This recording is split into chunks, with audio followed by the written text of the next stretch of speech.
صلى الله عليه وعلى كل رسول أرسل. اللهم أنزل علينا الرحمة، اللهم أنزل علينا المغفرة، اللهم أنزل علينا عتق من النار، اللهم اجعلنا من التوابين واجعلنا من عبادك الصالحين. رب اشرح لي صدري ويسر لي أمري واحلل عقدة من لساني يفقهوا قولي. سبحانك لا علم لنا إلا ما علمتنا إنك أنت العليم الحكيم. ولا حول ولا قوة إلا بالله العلي العظيم.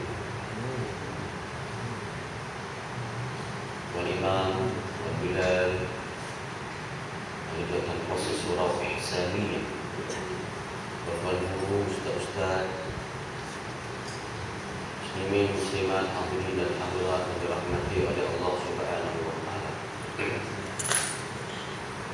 Kita bersyukur kepada Allah Subhanahu wa taala kerana dengan pemberiannya kita masih lagi diberikan dan diistiqamahkan oleh Allah Subhanahu wa taala dengan pemberian nikmat Islam dan iman yang merupakan pemberian yang paling besar Allah Ta'ala berikan kepada kita, yang merupakan syarat utama untuk sah akan salat dia, puasa dia, zakat dia, sedekah dia, apa juga bentuk kebaikan adalah dengan nikmat yang Allah Ta'ala telah pilih diberikan kepada kita.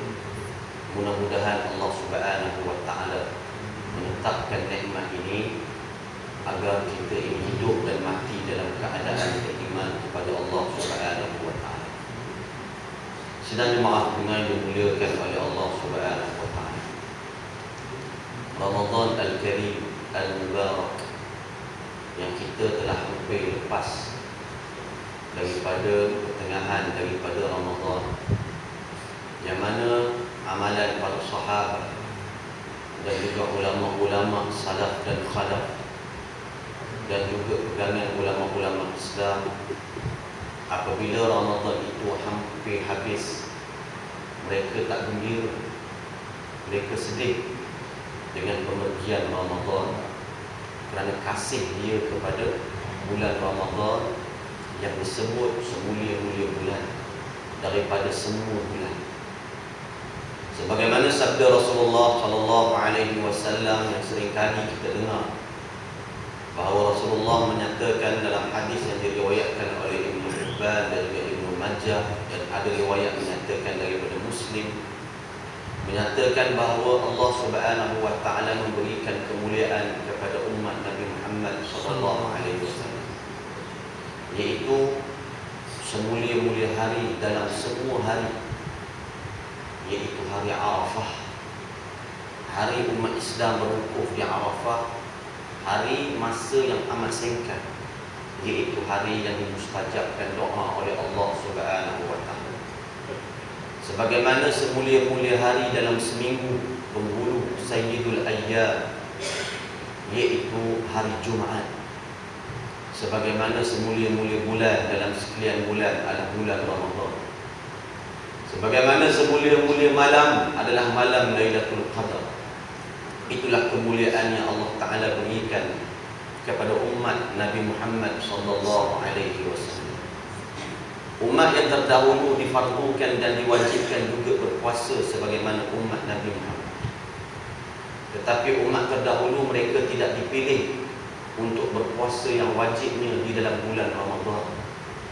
Umat Nabi Muhammad umat yang paling baik, diberikan kemuliaan padanya, iaitu berpuasa dalam bulan Ramadan, kerana semulia-mulia bulan adalah bulan Ramadan.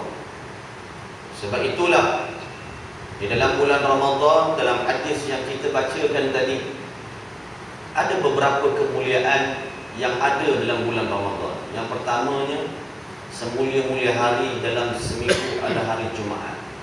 Juga terjadi dan berlaku dalam bulan Ramadan 4 kali. Jumaat pertama, Jumaat kedua, Jumaat ketiga, Jumaat keempat. Rebutlah untuk melakukan amal ibadah. Maknanya tingkatkanlah lagi. Apabila tiba hari yang disebut sebagai penghulu segala hari dalam seminggu itu, iaitu hari Jumaat. Dalam masa yang sama tidak meninggalkan hari-hari yang lain untuk mendekatkan ketaatan kepada Allah Subhanahu wa taala. Dalam bulan Ramadan juga dipilih bahawa semulia-mulia bulan adalah bulan Ramadan. Ia juga berlaku dalam bulan Ramadan, iaitu puasa dalam bulan Ramadan. Kemudian yang ketiganya, Lailatul Qadar juga berlaku dalam bulan Ramadan, yakni semulia-mulia malam. Bahkan disebut di dalam Al-Quran, Lailatul Qadr khairum min alf syahr. Lailatul Qadar lebih baik daripada 1000 bulan. Inilah kelebihan umat Nabi Muhammad SAW. Janganlah kita menerima ataupun menyambut akan Ramadan walaupun di pertengahan ini hanya sekadar adat. Bahkan ia adalah merupakan amalan agama kita Islam. Walaupun ia telah difardukan oleh Allah Subhanahu wa taala kepada kita, tetapi dalam masa yang sama hendaklah kita mengikut apa yang telah ditentukan di dalam syariat dan juga akidah Islam. Allah Subhanahu wa taala mencintai akan hamba-hambanya yang banyak melakukan kebaikan dan kebajikan, khasnya di dalam bulan semulia-mulia bulan, iaitu bulan Ramadan. Sedang jemaah pendengar yang dimuliakan oleh Allah Subhanahu wa taala, banyak hadis-hadis yang sahih yang selalu kita dengar ustaz-ustaz menceritakan, membahaskan tentang kemuliaan mereka yang berpuasa, mereka yang mendirikan amalan dalam bulan Ramadan, khasnya pada waktu malam dan waktu siang. Begitu juga contohnya dalam hadis riwayat Muslim yang selalu kita dengar Rasulullah sallallahu alaihi wasallam bersabda, "Man shama Ramadana imanan wa ihtisaban, ghufira lahu ma taqaddama min dhanbihi." Kita lihat bagaimana ulama-ulama hadis mensyarahkan hadis ini. Walaupun tuan-tuan dan puan-puan selalu dengar ada hadis ini, apalah salahnya kita mengulangi kembali kalam Rasulullah sallallahu alaihi wasallam. Kita kadang-kadang kalam kata-kata kita ataupun kata-kata orang sesiapa yang kita suka ulang banyak kali pun tak apa, seronok dengar orang cakap. Tetapi kalam Rasulullah kita kena seronok, kita kena suka, kerana Nabi Muhammad sallallahu alaihi wasallam insan antara pemberi syafaat kepada kita pada hari kiamat, iaitu Nabi Muhammad sallallahu alaihi wasallam. Kerana natijah daripada berpuasa dengan penuh keimanan dan juga pengharapan, Allah Ta'ala berikan kemuliaan kepadanya, diampunkan dosanya yang telah lalu. Barang siapa yang berpuasa, dalam syarah menyebutkan, barang siapa yang berpuasa, man shama Ramadan, barang siapa yang berpuasa dalam keadaan ada ilmu. Semua kita ni dah berpuasa 10, 20, 30, 40, 50, 60 tahun dah. Tapi kita kena juga ada ilmu, ataupun kalau kita rasa kita dah ada ilmu, kita kena mantapkan ilmu puasa kita, yang bukan hanya sekadar menahan lapar dan juga dahaga, tetapi ada perkara-perkara yang perlu kita jaga, terutamanya perkara yang boleh mengurangi pahala kita, khasnya di dalam bulan Ramadan. Kerana kita mengetahui dalam hadis-hadis yang lain, Rasulullah sallallahu alaihi wasallam mengganda pahalakan kepada mereka yang melakukan satu amalan fardu dalam bulan Ramadan. Contohnya sembahyang maghrib, benda fardu. Apa juga bentuk fardu yang dilakukan, digandakan menjadi 70 kefarduan. Kalau sembahyang subuh dengan betul, dengan ada ilmu, 70 kali subuh kita sembahyang, pahala yang Allah Ta'ala beri. Dan amalan sunat yang dilakukan dalam bulan Ramadan, pahala dia ditukar menjadi pahala fardu. Pahala tak nampak, kebajikan tak nampak, rahmat tak nampak, syurga tak nampak, kebaikan tak nampak. Itulah hebatnya orang beriman bersegera melakukan kebaikan, sama ada yang diperintahkan oleh Allah, sama ada yang digalakkan oleh Allah Subhanahu wa ta'ala. Barang siapa yang berpuasa dalam keadaan dia ada ilmu, mengetahui perkara yang rukun, perkara yang syarat, mengetahui apa yang membatalkan akan puasa, perkara yang tidak membatalkan akan puasa, bimbang jika sesuatu amalan yang dilakukan dalam bulan Ramadan yang mana dia rasa-rasa je, ataupun belajar dengan apa? Belajar dengan Ustaz Google. Zaman sekarang ni orang belajar dengan internet banyak sangat dah. Belajar dengan internet ni adalah belajar yang tidak menepati akan hukum syarak, tetapi untuk murajaah, untuk rujukan tak apa. Ada orang dia nak tanya bab zakat, okey kita buka Google internet lah. Buka, okey apa hukum zakat fitrah, macam mana nak keluarkan ni, keluar pun. Ada 200 jawapan. Pilih yang mana satu yang bersesuaian dengan kehendak nafsu dia. Ustaz ni cakap, ustaz ni cakap, ustaz ni cakap, ustaz ni cakap. Tak, ilmu bukan diambil daripada internet. Ilmu bukan diambil daripada hanya bermutalaah, hanya membaca buku semata-mata. Walaupun buku itu betul sekalipun, walaupun Al-Quran sekalipun yang tidak ada kesilapan dan kesalahan, walaupun satu huruf dan juga ayat, walaupun tafsir itu sendiri tidak ada kesilapan, begitu juga hadis itu sendiri. Kerana kadang-kadang ibarat kehendak daripada kita itu betul dah, tetapi kita faham kod lain sebab kita berguru dengan buku, berguru dengan internet, berguru dengan apa? Google, berguru dengan apa? FB, berguru dengan apa? Twitter semata-mata, berguru dengan TV semata-mata, berguru dengan radio semata-mata. Bukan tak boleh, boleh, tapi kita ada asas. Kita ada asas. Ini tanggungjawab yang difardukan oleh Allah, yang selalu kita dengar hadis mengatakan menuntut ilmu itu, menuntut ilmu itu satu kefarduan. Fardu ni fardu ainin, no choice, tak ada pilihan. Nak tak nak, wajib kena belajar ilmu agama daripada dalam buayan sehingga liang lahat, sama ada formal ataupun tak formal, sama ada di surau, di masjid, di balai raya, di rumah, di kedai kopi sekalipun. Selagi mana ada majlis ilmu, kalau tak ada kita yang hidupkan akan majlis ilmu Allah Subhanahu wa ta'ala, apalah salahnya kalau kita bertemu dengan sahabat kita, apatah lagi saudara mara kita, mak ayah kita, balik ke kampung, mula-mula yang kita ceritakan tentang ilmu dulu, kemudian ceritalah apa pun, perjalanan 4 jam, 5 jam, jauh perjalanan, jamnya, tengok orang insiden dan sebagainya kita. Kerana apa? Jikalau kita menceritakan kebaikan yang boleh menyelamatkan diri kita dan juga sahabat kita, keluarga kita tentang api neraka, maka insya-Allah selamatlah kehidupan kita di dunia dan di akhirat Allah Subhanahu wa ta'ala. Di antara hak seorang Muslim kepada seorang Muslim yang lain, yang disebut dalam hadis riwayat Muslim, man salimal muslimuna min lisanihi wa yadihi. Orang Muslim, hak orang Islam kepada orang Islam yang lain, sama ada saudara dia ke, selagi mana dia Islam, kawan dia ke, yakni menjaga lidahnya dan juga tangannya daripada melakukan perkara-perkara yang diharamkan oleh Allah, khasnya perkara yang berkaitan dengan kekufuran.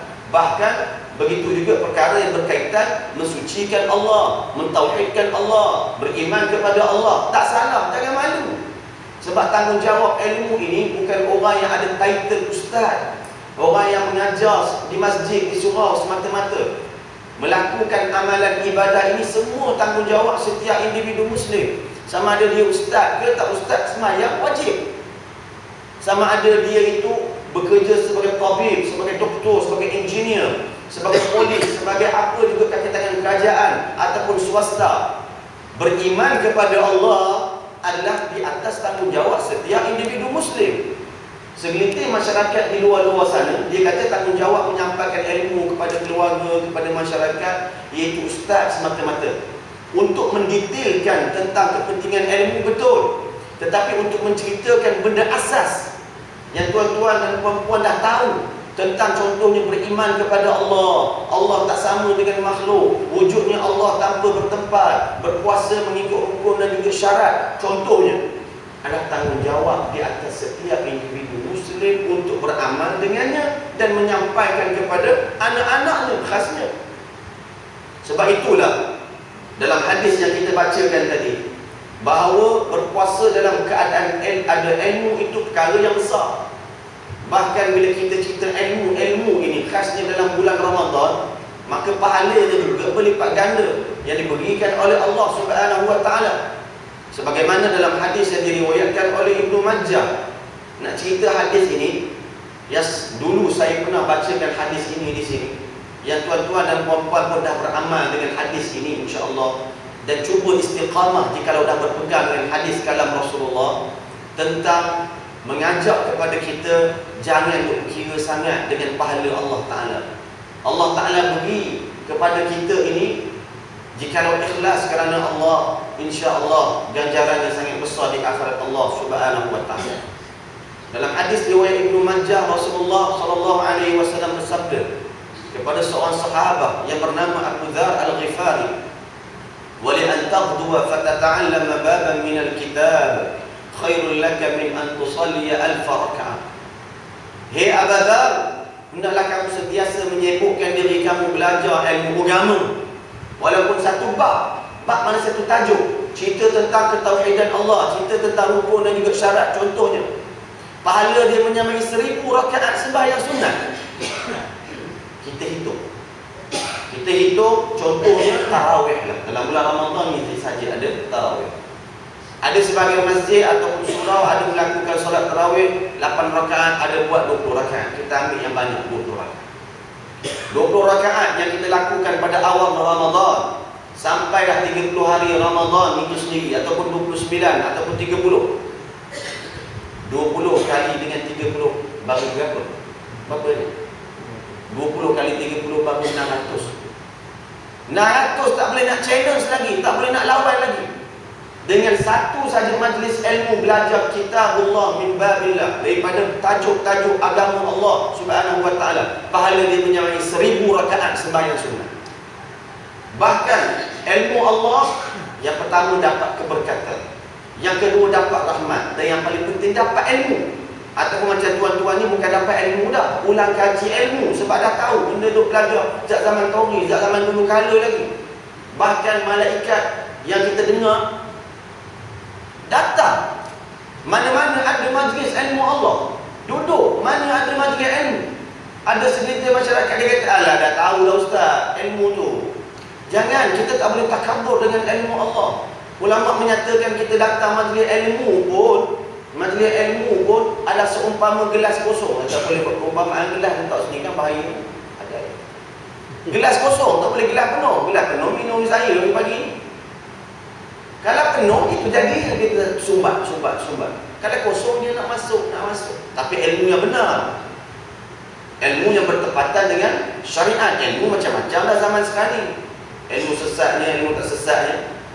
Golongan Syiah pun menyebarkan ilmu. Mereka tak solat tarawih, tak apalah, tarawih itu sunat. Akidah mereka dah out. Baru-baru ni kita kena ingatkan, pihak Bukit Aman maklumkan kepada saya 2 hari lepas kita ada perjumpaan satu. Golongan Syiah di Iran, mereka hantar perisik datang ke Malaysia ini untuk mensyiahkan siapa? Kita mungkin tak dah, kita kuat, anak-anak kita ataupun anak-anak jiran kita, ataupun mereka yang tak ada kemantapan dalam kefahaman ahli sunnah wal jamaah. Mereka datang dalam bulan Ramadan ni, baru datang untuk apa? Untuk mensyiahkan umat Islam ahli sunnah wal jamaah. Berlaku di Syria, kita dengar penyembelihan umat Islam. Di Mesir pun di antara bibit-bibit perpecahan, juga di antaranya daripada puak-puak ini. Di Iran, di Iraq, apatah lagi. Mana kita punya sumbangan kepada Islam? Cukup kita memantapkan diri kita, keluarga kita, masyarakat kita dengan kefahaman ahli sunnah wal jamaah. Bukan setakat mengaku saja, ustaz saya ahli sunnah wal jamaah, ustaz bukan Syiah. Orang lain, keluarga kita, ilmu lah yang menunjuk cara mana yang betul, mana yang tak betul. Di samping kita dapat rahmat jikalau ikhlas kerana Allah, di samping kita dapat berkat yang tak nampak, rahmat tak nampak, berkat tak nampak. Bulan Ramadan pun disebut awaluhu rahmat. Rahmat pun tak nampak. Awal Ramadan rahmat, kemurahan Allah Ta'ala diberikan. Wa awsaquhu maghfirah pun tak nampak. Pertengahan sekarang ini bulan Ramadan adalah keampunan daripada Allah. Keampunan benda yang sangat besar dengan jemaah sekalian, yang kita harapkan daripada Allah Subhanahu wa Ta'ala. Sebagaimana Sayyidatina Aisyah radhiyallahu ta'ala anha, suatu hari Rasulullah sallallahu alaihi wasallam balik ke rumahnya, lalu mendapati Aisyah ada di dalamnya, dan Rasulullah menyatakan kepada Aisyah, "Dharini ata'abbadu rabbi." Hei Aisyah, hari ini aku nak beribadah kepada Allah. Aisyah ni hebat, perempuan hebat yang kita selalu dengar banyak meriwayatkan hadis. Nak beritahu orang perempuan ni hebat. Kadang-kadang lebih hebat daripada orang lelaki pun ada. Walaupun kita selalu dengar bahawa 99 akal diberikan kepada lelaki, satu nafsu diberikan kepada lelaki, 99 nafsu kepada perempuan, satu akal saja perempuan. Tapi Aisyah hebatnya dia boleh mengajar sahabat-sahabat yang lelaki. Bahkan sahabat meriwayatkan, antaranya mereka menyatakan, kami sangat suka dan cepat faham daripada sahabat-sahabat yang lain, iaitu kalam ataupun dars pengajian yang lebih jelas, iaitu daripada mulut Aisyah radhiyallahu taala anha. Isteri-isteri kita, anak-anak perempuan kita kena ketengahkan bahawa satu akal mereka mendahului daripada mereka-mereka yang lain.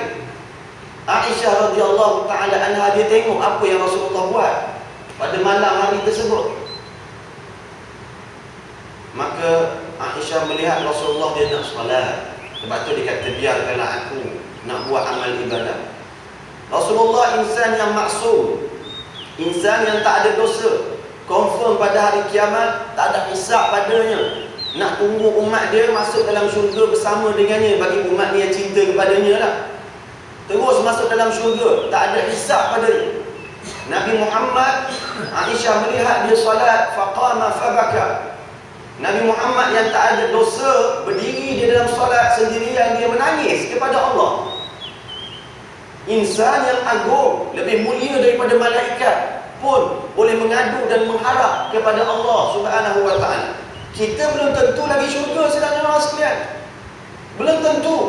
Nama Muhammad, nama Abdullah, nama Zainab, nama Fatimah pun belum tentu boleh mati dalam keadaan Islam. Kita pun selalu minta, ya Allah, Allahumma ahyina bil iman wa amitna bil iman. Ya Allah, hidupkanlah kami dalam keimanan, matikanlah kami dalam keimanan. Maknanya kita tak confirm lagi boleh mati. Kita harap kepada Allah, ar-raja, pengharapan kepada Allah. Tak putus-putus kita sebut ini. Nabi Muhammad boleh menitiskan air mata bila dia melakukan ketaatan kepada Allah dalam solat bersendiriannya dia. Faraka afabaka hatta betuliyat lihyatahu. Aku lihat pula Rasulullah rukuk dia menangis sehingga basah akan janggut Nabi Muhammad. Menangis sampai basah, janggutnya basah dengan air mata.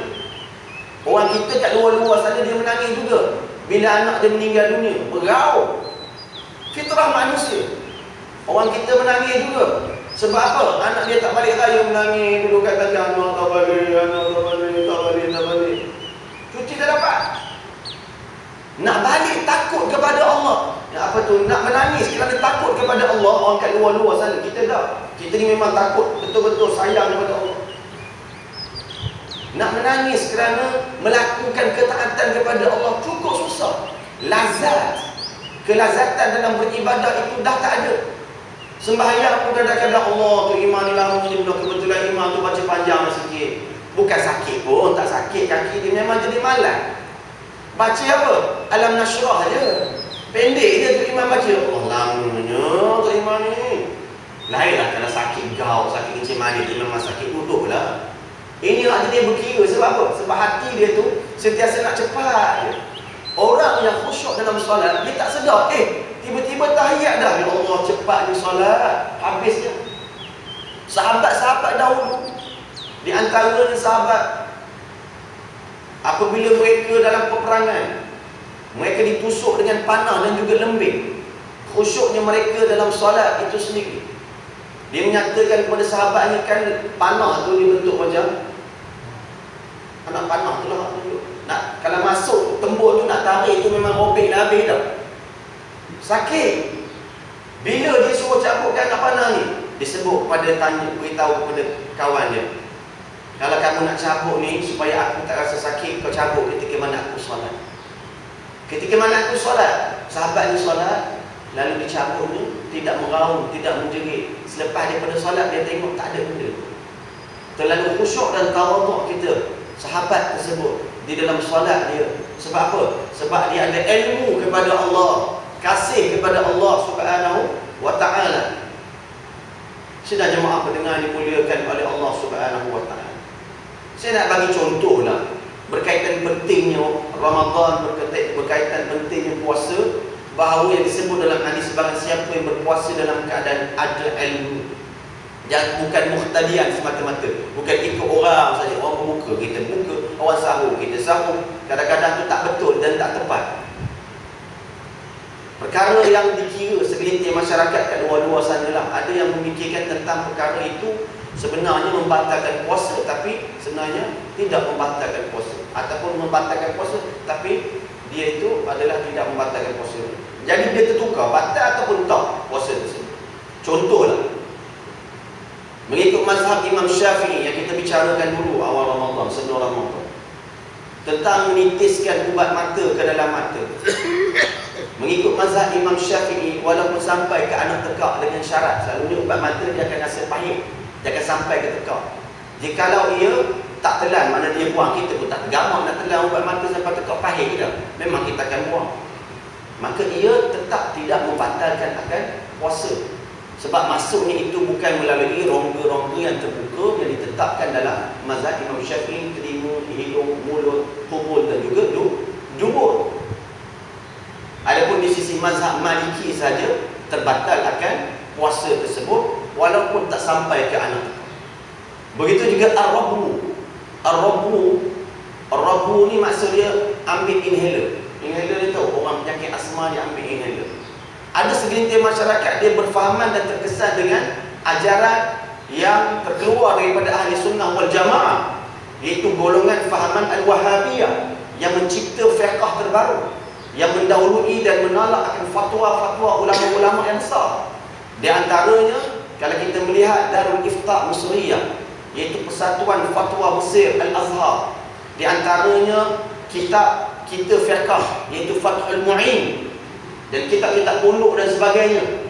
Dan begitu juga kitab buku yang ditulis oleh mantan Mufti Mesir Al-Syekh Ali Jum'ah dan ulama-ulama fiqh kita yang lain dalam mazhab Imam Syafi'i khasnya, bahawa mereka menyatakan bahawa sesungguhnya inhaler itu membatalkan akan puasa walaupun dia tidak mengenyangkan, tetapi dia telah sampai kepada halqum. Walaupun ia tidak mengenyangkan, memang tak kenyang.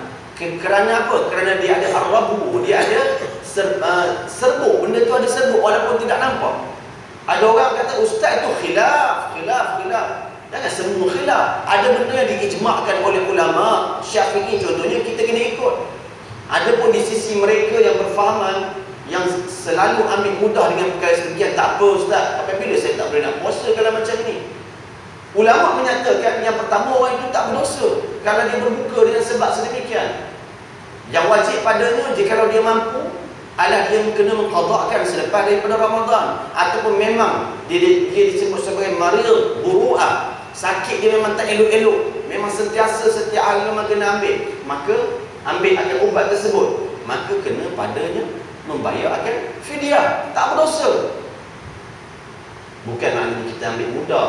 Doktor pun beritahu nak mudahnya pagi-pagi sebelum habis waktu sahur, ambil awal-awal ubat tu. Kita tak perlu nak ajar, saya ni bukan doktor. Kurangkan pergerakan, kurangkan perjalanan dan sebagainya. InsyaAllah dengan berkat Ramadan itu, puasa kita boleh lakukan walaupun kita ada penyakit itu.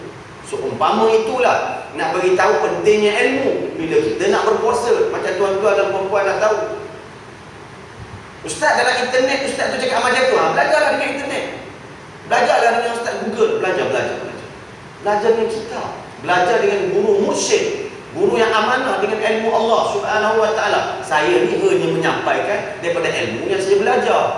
Dan tuan-tuan pun belajar kitab yang saya sebutkan tadi, rujuk dalam kitab-kitab fiqh yang lain. Begitu juga dalam perkara-perkara yang berkaitan dengan rukun dan juga syarat, banyak nak bicarakan. Kita dah akhir Ramadan sangat. Buat amal ibadah agar ibadah dalam bulan puasa ini yang boleh menghapuskan akan dosa kita dalam keadaan ada ilmu. Sebab kebaikan daripada puasa, man shama, berpuasa dalam keadaan ada ilmu, kemudian tak boleh tinggalkan pula apa? Man shama ramadhana imanan, dengan penuh iman, dengan ada iman. Selalu kita dengar iman. Maksud dia kita beriman kepada Allah dalam rukun iman khasnya.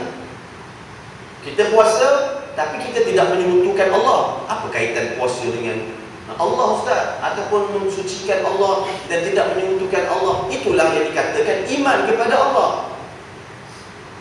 Kita tak nak berpuasa, tapi akidah kita beriktikad Allah Ta'ala berada atas langit, Allah Ta'ala duduk di atas Allah, Allah berjisim, Allah berjirim.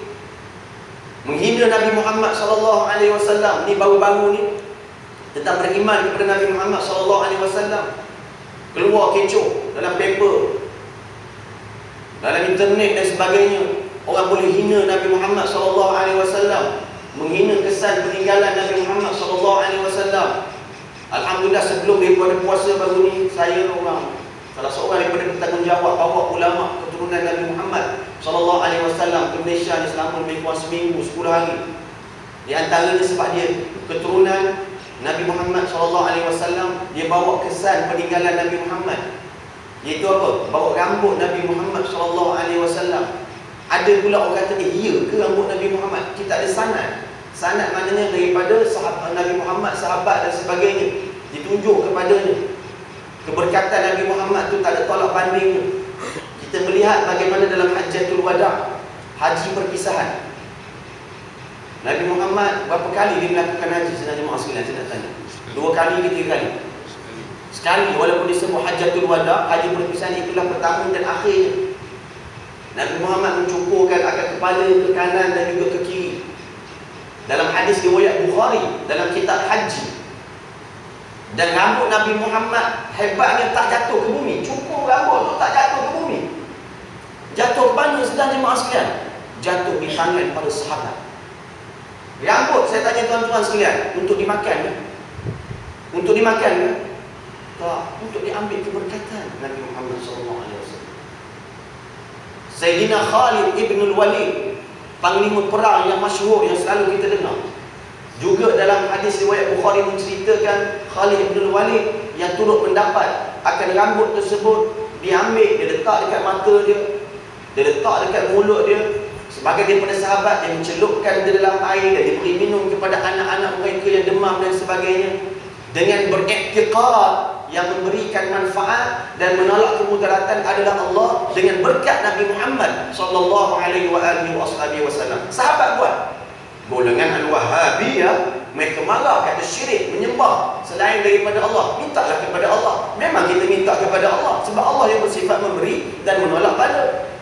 Kita nak ambil keberkatan sebagaimana sahabat-sahabat. Kalau kamu kata bid'ah, kamu kata syirik, kamu kata menyembah selain daripada Allah, kamu telah membid'ahkan pada sahabat. Rasulullah mengatakan kepada Abu Talha yang turut menyambut rambut Nabi Muhammad, aqsimhu bainan nas, bahagi-bahagikanlah kepada sahabat-sahabat yang lain. Itu keberkatan yang ada pada diri Nabi Muhammad. Sama ada daripada jubahnya, daripada apa juga, contohnya daripada jasad, cebisan daripada diri Nabi Muhammad SAW, ada kemuliaannya. 1400 tahun yang lepas, di antara tanda betulnya, benarnya akan rambut tersebut la yabla. Nabi Muhammad, rambut ataupun jasad Nabi Muhammad tidak hancur. Tak hancur. Bukan diawetkan, tak. Itu kemuliaan yang perlu kita cinta, kita kasih, beriman kepada Allah. Iman ini iman, tidak menyekutukan Allah, dan kasih sayang kepada Nabi Muhammad SAW.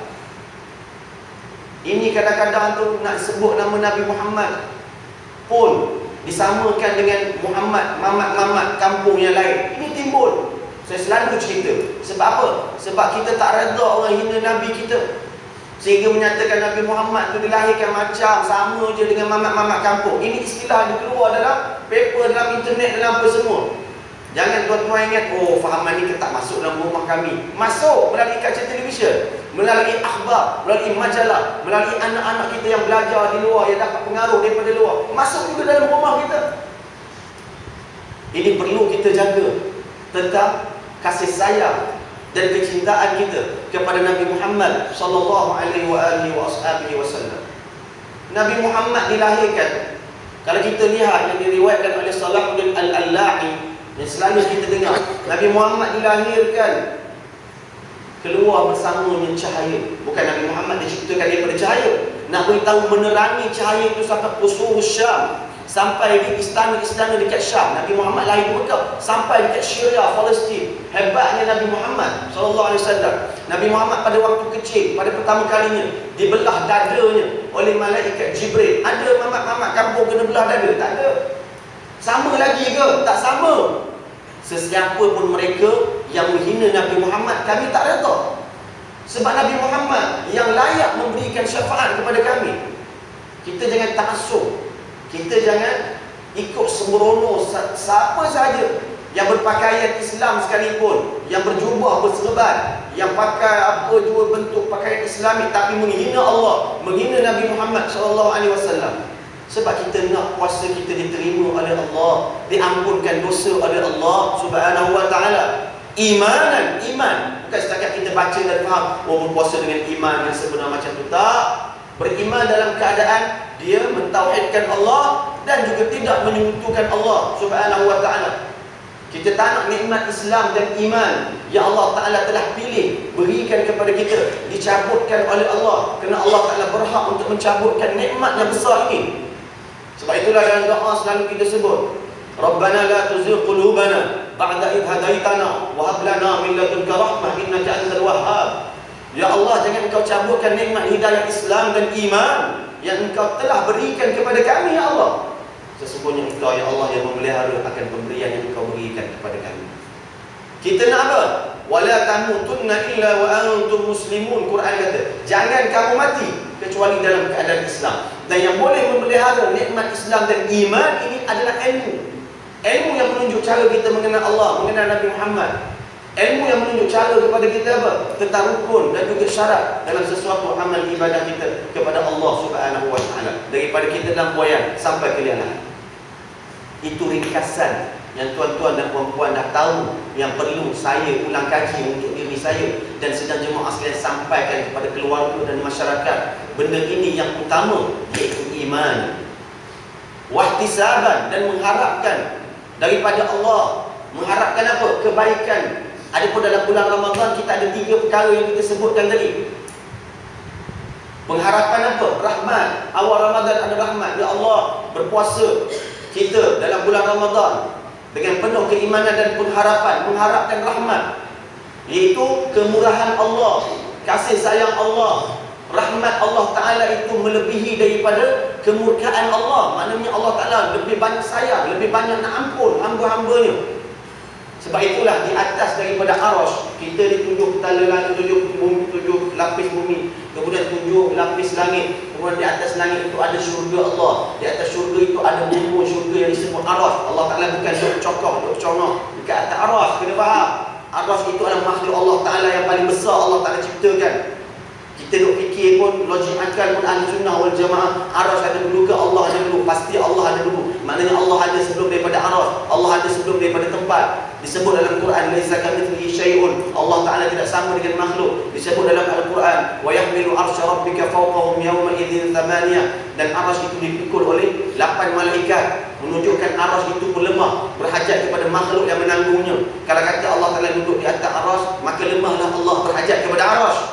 Quran menyatakan sedemikian. Oh Ustaz, itu dalam hadis jariyah. Ada orang yang nak memutablikkan hadis-hadis yang sahih, hadis riwayat Muslim.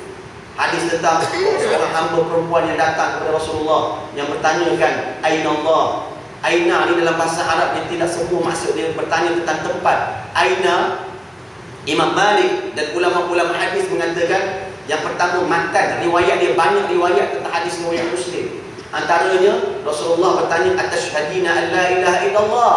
Ini ulama mustahil mutlak yang boleh mengasaskan mazhab Maliki menyatakan soalan itu, adakah atashhadina, kamu bersyahadah, bersaksi bahawa sesungguhnya tidak ada Tuhan melainkan Allah dan aku adalah Nabi Muhammad. Dan ada ulama-ulama yang lain menyatakan aina Allah adalah dengan maksud apa? Iaitu tentang darajah ataupun martabat.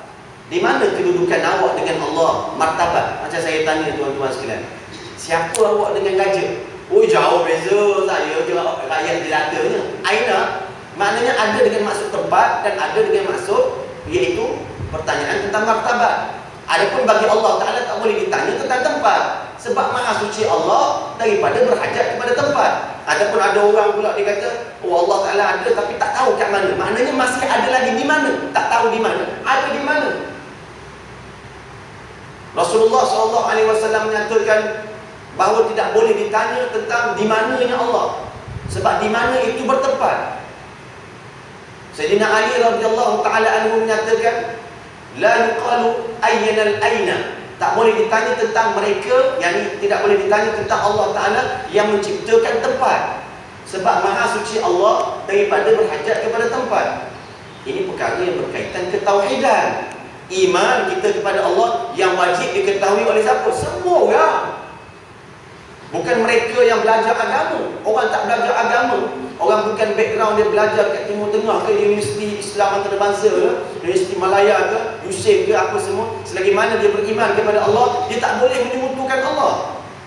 Dia mesti juga kena solat. Semua orang kena solat, semua orang kena mentauhidkan Allah Subhanahu wa taala. Rahmat Allah Taala di atas daripada arsy ada makhluk Allah Subhanahu wa taala.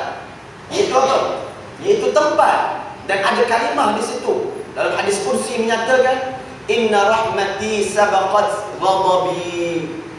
Sesungguhnya rahmat aku, kemurahan aku, ini yang kita sebut awal Ramadan adalah rahmat, melebihi daripada kemurkaan aku. Wa awsatu maghfirah, ini yang kita harapkan daripada Allah, ihtisaban. Kita mengharapkan keampunan daripada Allah Subhanahu wa taala. Nabi Muhammad SAW dalam kisah Aisyah tadi mengharapkan daripada Allah Ta'ala. Nak harap benda lagi sebenarnya Nabi Muhammad. Memang dikonfirm masuk syurga. Aisyah mengatakan dalam rukuk pun dia menangis sehingga basah janggut dia. Fasajada fabaka, dan aku lihat Rasulullah SAW dalam sujudnya menangis. Hatta betuliyat turabul ladhi bimuhadatihi, sehingga basah sekalian tempat sujud dia. Insan yang agung, insan yang mulia. Mana hak kita dengan Allah Subhanahu wa taala? Mana yang kita kata kita nak ikut suri tauladan, contoh Nabi Muhammad SAW yang disebut laqad kana lakum fi Rasulillah uswatun hasanah liman kana yarjullaha wal yawmal akhir. Sesungguhnya diberikan kepada Nabi Muhammad suri tauladan yang sangat baik bagi mereka yang ingin mengharapkan rahmat daripada Allah Subhanahu wa taala. Kalau ustaz dia itu Nabi, kami bukan Nabi, kita lah kena ikut dia. Nabi tu yang tak ada dosa pun boleh macam itu. Selepas daripada solat, Aisyah bertanya kepada Rasulullah SAW, Alaihissallahu qad ghafarallahu laka ma taqaddama min dhanbika wa ma ta'akhkhar. Ya Rasulullah, bukankah Allah Ta'ala telah mengampunkan dosa kamu yang telah lalu dan akan datang? Maknanya kamu tak ada dosa. Kenapa duk beria sangat buka-buka kaki? Kenapa duk beria sangat menangis kepada Allah Subhanahu wa taala? Apa yang dijawab oleh Rasulullah SAW? Afala uhibbu an akuna 'abdan syakura. Aku amat seronok, suka menjadi hamba Allah Taala yang bersyukur kepada Allah. Bersyukurnya Nabi Muhammad kepada Allah dalam keadaan dia mengharapkan kepada Allah. Harap kepada siapa? Harap kepada Allah Taala. Untuk siapa? Untuk umat dia. Untuk umat dia agar bersama dengan dia di dalam syurga.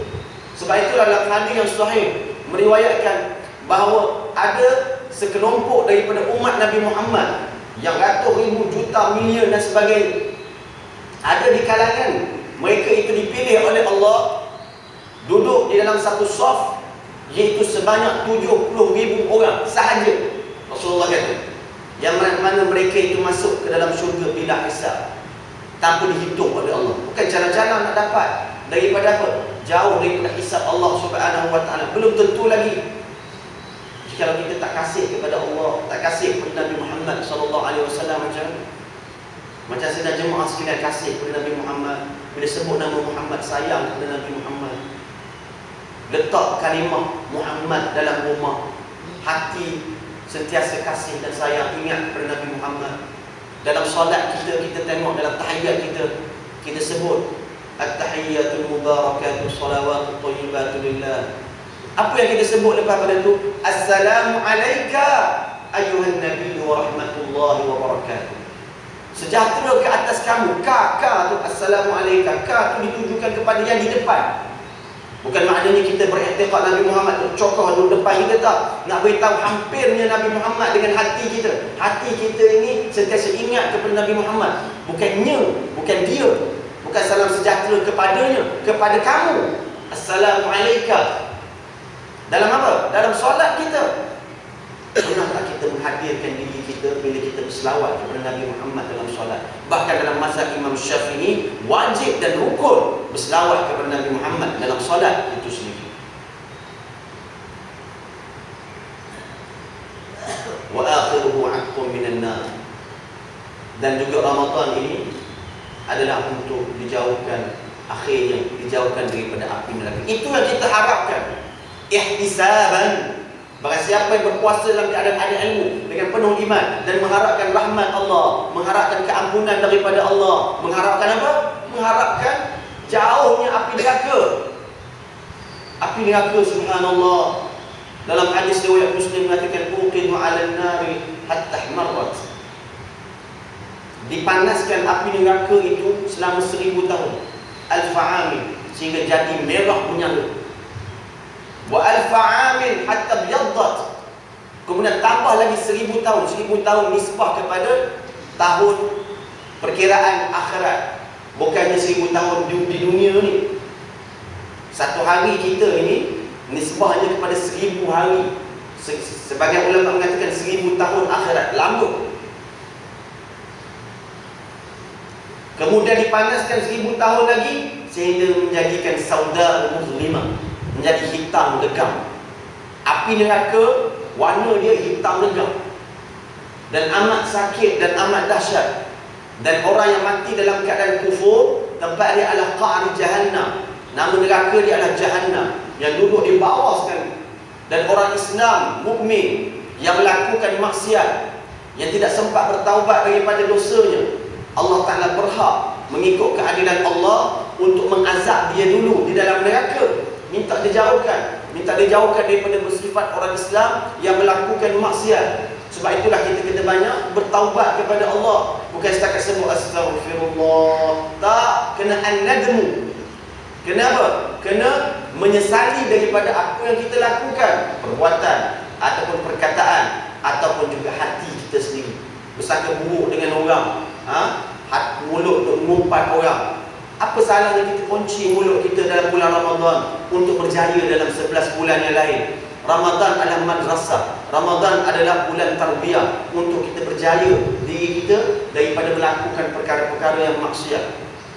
Bukan Islam suruh semua orang jadi waliullah, tak. Melakukan segala kewajipan, meninggalkan perkara yang haram, yang menjadi orang yang bertakwa. Kerana orang yang mati dalam keadaan bertakwa, dalam keadaan dia ada ilmu, sembahyang dalam keadaan ada ilmu, solat dalam keadaan ada ilmu, kenal Allah ada ilmu, zakat ada ilmu, haji ada ilmu, 3 benda haram ada ilmu. Itu yang dimaksudkan jadi orang yang bertakwa, melakukan segala kewajipan dan meninggalkan perkara yang diharamkan oleh Allah dalam keadaan ada ilmu. Kerana Allah Ta'ala menyatakan inna akramakum 'indallahi atqakum. Sesungguhnya orang yang paling mulia di kalangan kamu adalah orang yang bertakwa kepada Allah Subhanahu wa Ta'ala. Ini di asas melakukan segala kewajipan dan meninggalkan perkara yang diharamkan oleh Allah Subhanahu wa Ta'ala. Ghufira lahu ma taqaddama min dhanbi. Allah Ta'ala mengampunkan dosanya yang telah lalu. Hebatnya. Sedang jemaah pendengar yang dimuliakan oleh Allah Subhanahu wa Ta'ala, kita berada di kemuncak daripada Ramadan. Rasulullah SAW menyatakan yang kita sebut tadi dalam bulan Ramadan adanya Lailatul Qadar.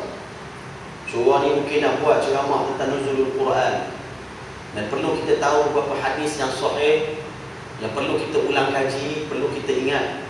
Walaupun ada riwayat-riwayat yang lain, kita ambil riwayat yang paling tepat dan paling sahih. Dan tak salah jika kita mendahulukan benda yang sahih. Dan kita dalam masa sama tak menafikan riwayat-riwayat yang lain tentang nuzulul Quran. Salah satunya, saya bukan nak ceramah nuzulul Quran, tapi peringatan untuk diri saya dan juga ulang kaji untuk tuan-tuan dan puan-puan sekalian. Dalam hadis yang diriwayatkan oleh Imam Ahmad dalam Musnad Imam Ahmad bin Hanbal, hadis ini banyak digunakan oleh ulama-ulama kita Ahli Sunnah wal Jamaah, menyatakan unzilat suhuf Ibrahim min awal Ramadan.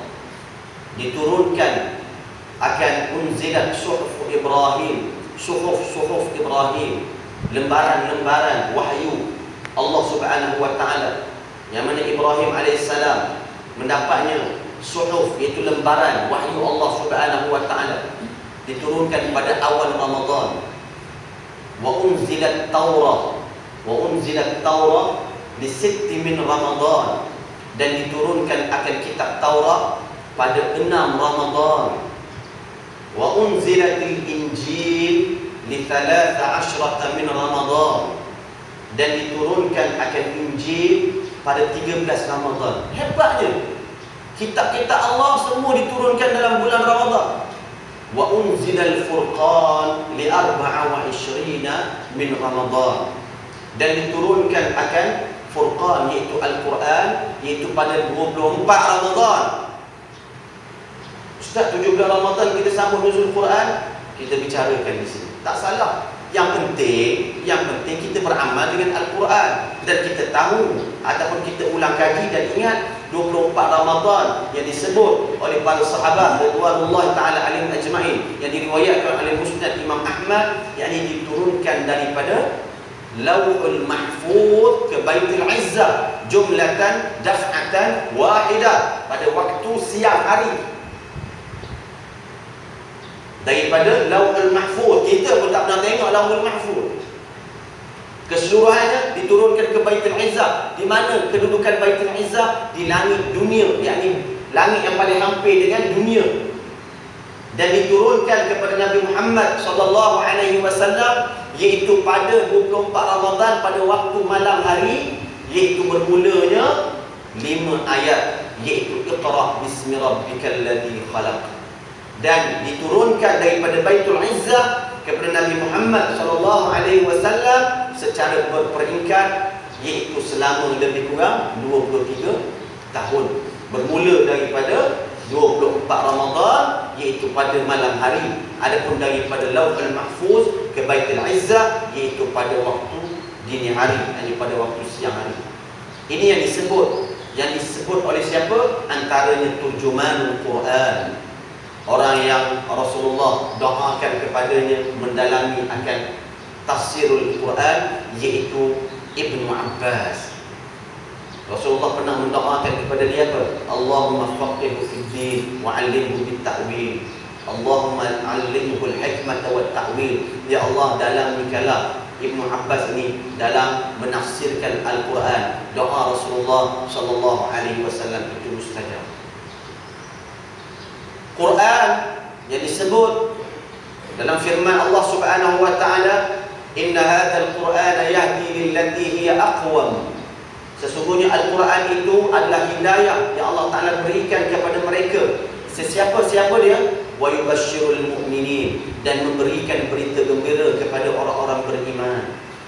Inna hadzal Qur'ana yahdi lillati hiya aqwam wa yubashshirul mu'minin alladziina ya'maluna as-shalihat. Yang mana mereka orang beriman yang beramal soleh dengan Al-Quran. Bukan setakat baca Quran, beramal. Setakat mana kemampuan yang dia ada, dia beramal. Tentang apa? Beriman kepada Allah yang wajib. Mesti Quran kata laisa kamitslihi syai'. Tentang solat, dia buat benda yang wajib dulu dan tinggal benda yang haram. Itu asasnya. Sebab itulah perkara-perkara yang berkaitan dengan iman, dengan akidah adalah perkara yang sangat penting.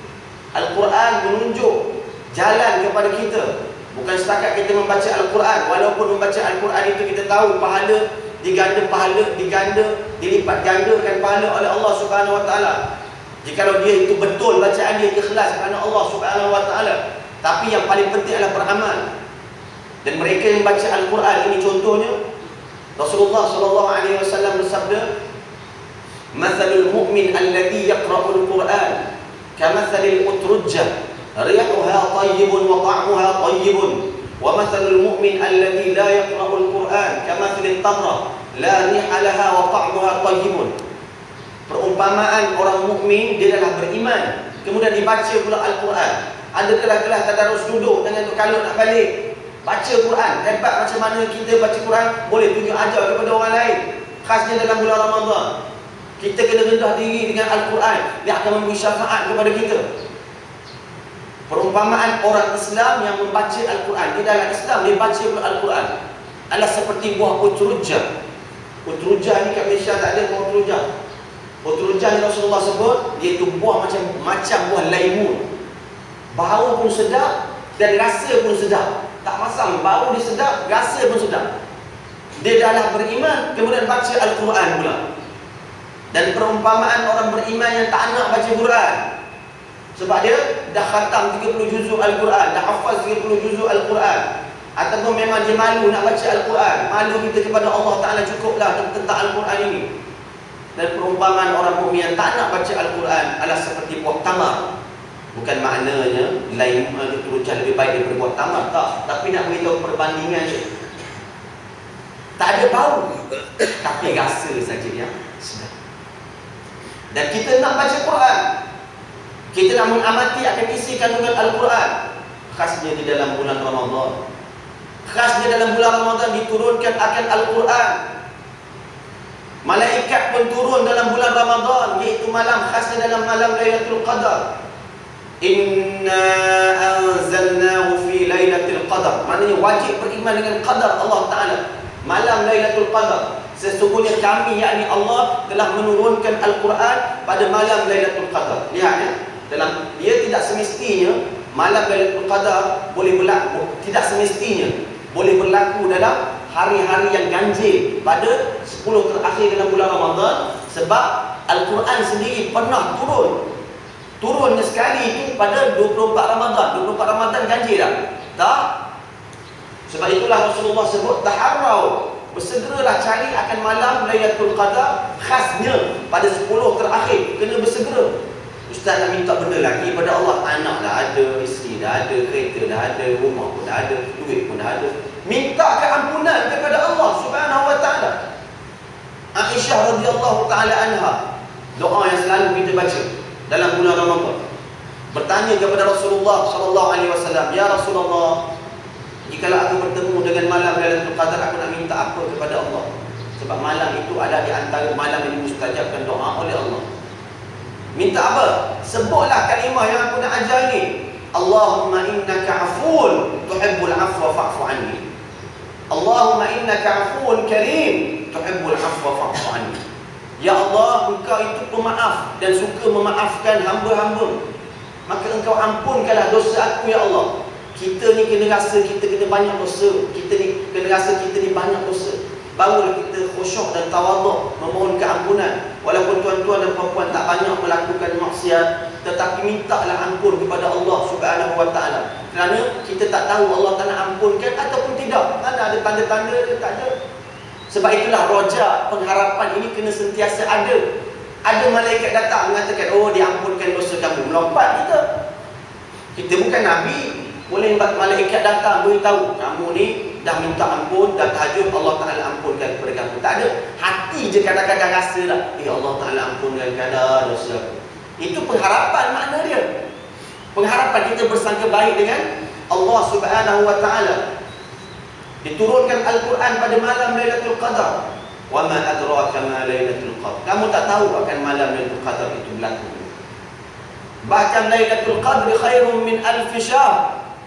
Malam Lailatul Qadar lebih baik daripada 1000 bulan. Tanazzalul malaikatu war-ruh.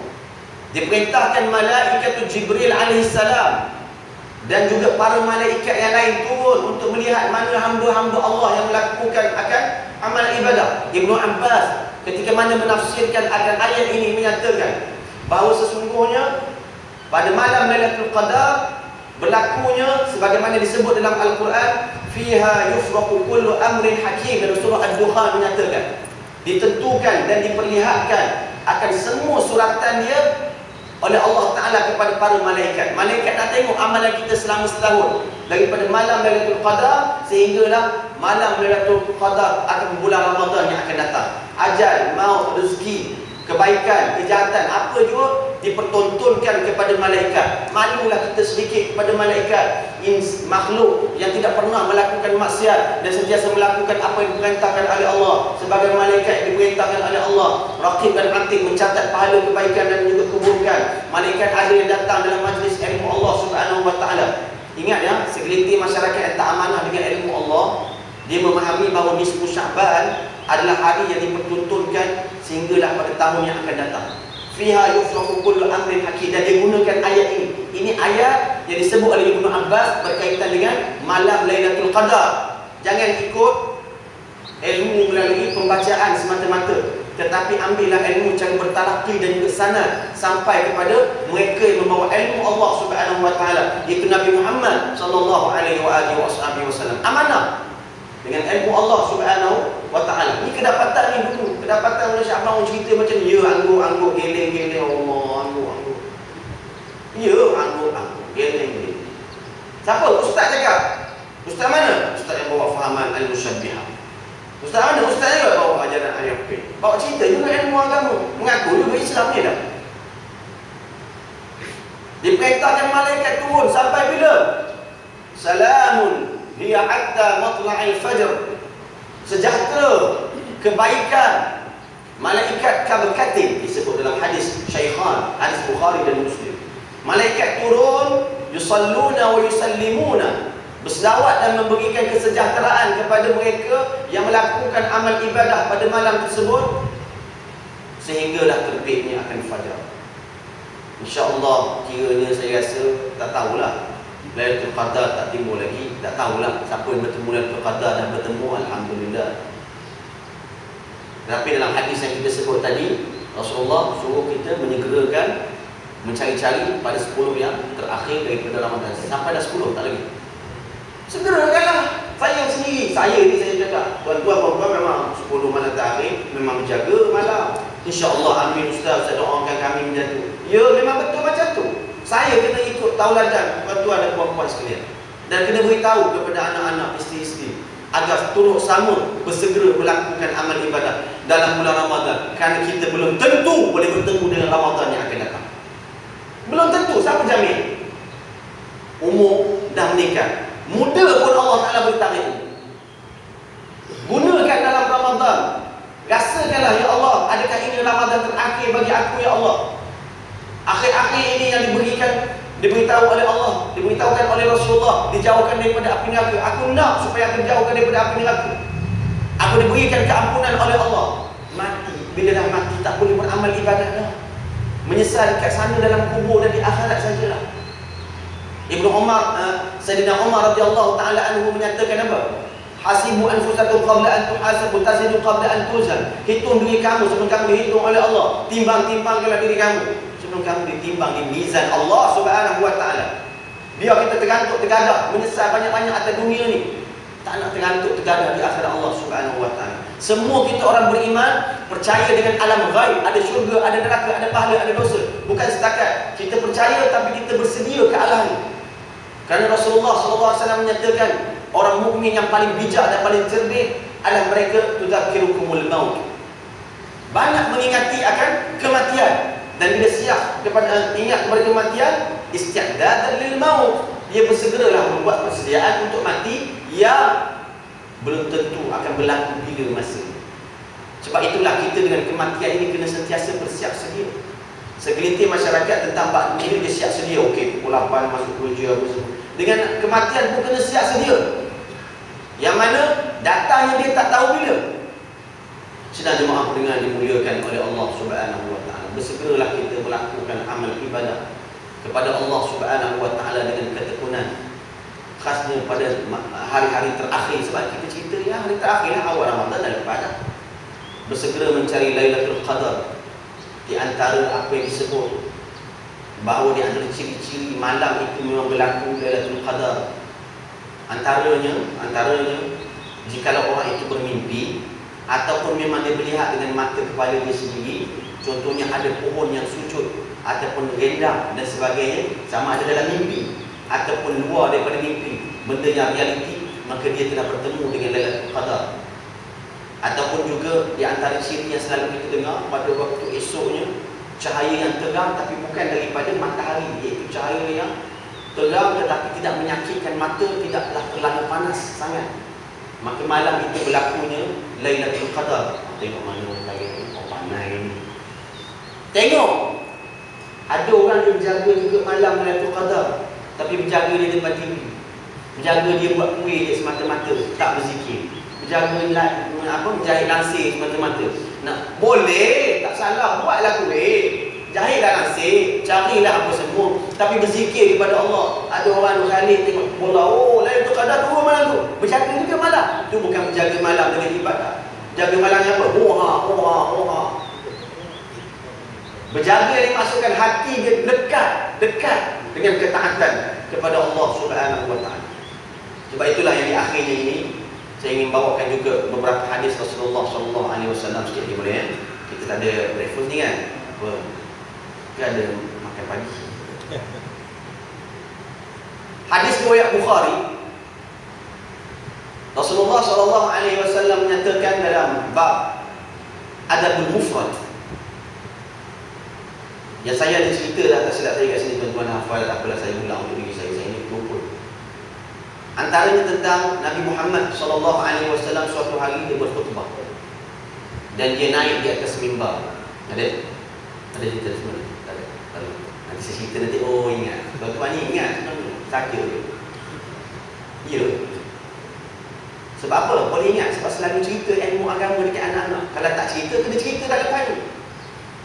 Suatu hari Nabi, dalam hadis riwayat Bukhari, Nabi Muhammad naik di atas tangga yang pertama. Nabi Muhammad sebut amin. Kita pun selalu sebut juga kalimah amin, tapi kena dengan ilmu. Sebab amin ini banyak maksud dia. Amin yang selalu kita sebut kalau kita sembahyang sebagai makmum ataupun berseorangan, yang disunatkan kita baca selepas daripada Fatihah, amin. Ala maksud ya Allah, mustajabkanlah doa kami, doa aku. Dengan syarat bacaan dia kena panjang dan juga amin. Barulah maksud dia ya Allah mustajabkan doa. Nak beritahu sebut amin pun dengan ilmu Rasulullah ajar. Ulama-ulama ajar. Kalau sebut amin maksudnya yang amanah. Nabi Muhammad kan gelaran dia disebut al-amin. A tu tak panjang, min yang panjang, yang amanah. Kalau aminah pula tak panjang, A pun tak, min pun tak. Tak, maksud dia keselamatan dan kesejahteraan. Al-aman, kesejahteraan. Ya aman al-khaifin, aman, keamanan. Nabi Muhammad SAW disebut amin. Tak pernah Nabi Muhammad sebut perkataan itu ketika mana nak berkhutbah naik di atas mimbar. Sahabat dengar ni, ramai dengar. Nabi Muhammad jahar secara lantang sebut amin. Naik tangga yang kedua, Nabi Muhammad sebut amin. Naik tangga yang ketiga, Nabi Muhammad sebut amin. Habis daripada khutbah, habis daripada solat, Nabi Muhammad didatangi oleh para sahabat dan bertanya, ya Rasulullah, kami dengar kamu sebut amin, amin, amin. Kenapa ya Rasulullah? Maka Rasulullah SAW bersabda, ketika mana aku naik di tangga yang pertama, malaikat Jibril AS datang kepada aku dan membisikkan di telinga aku. Sahabat tak nampak, Nabi Muhammad nampak. Dan malaikat Jibril menyatakan, ya Rasulullah, wahai Muhammad, sesungguhnya ada di kalangan umat kamu bertemu dengan Ramadan. Dia berjumpa dengan Ramadan. Tapi dengan sebab Ramadan itu tak dapat mengampunkan dosa. Walhal Ramadan mengampunkan dosa yang telah lalu. Kerana apa? Kerana tak ada dua tadi. Dia tak ada ilmu dan dia tak ada iman. Dia menahan daripada makan dan juga minum, tapi akidah dia menyekutukan Allah. Hati dia contohnya menghina Nabi Muhammad ataupun rukun dan juga syarat dalam puasa dia tak ikut. Dia hanya makan tak, minum tak, tapi perkara yang membatalkan puasa mungkin dia lakukan. Nabi Muhammad sebab apa? Amin. Tak, memang betul orang ini. Allah dia doa kepada Allah Ta'ala, mustajabkanlah doa aku ya Allah, bahawa orang ini tidak diberikan keampunan sebab menyekutukan Allah, sebab tidak ada tahu rukun dan juga syarat. Sebab itulah yang selalu kita dengar hadis yang diriwayatkan oleh Ibnu Hibban. Rasulullah bersabda, rubba sha'imin laysa lahu min siyamihi illa al-ju' wal 'atash. Kebanyakan umat aku seronok nak puasa. Khasnya dalam hadis ini sebut puasa sunnah. Tetapi tak ada apa yang dia dapat kecuali menahan daripada lapar dan juga dahaga. Itu je. Tapi letih semata-mata. Sebab apa? Sebab iman dia tak jaga.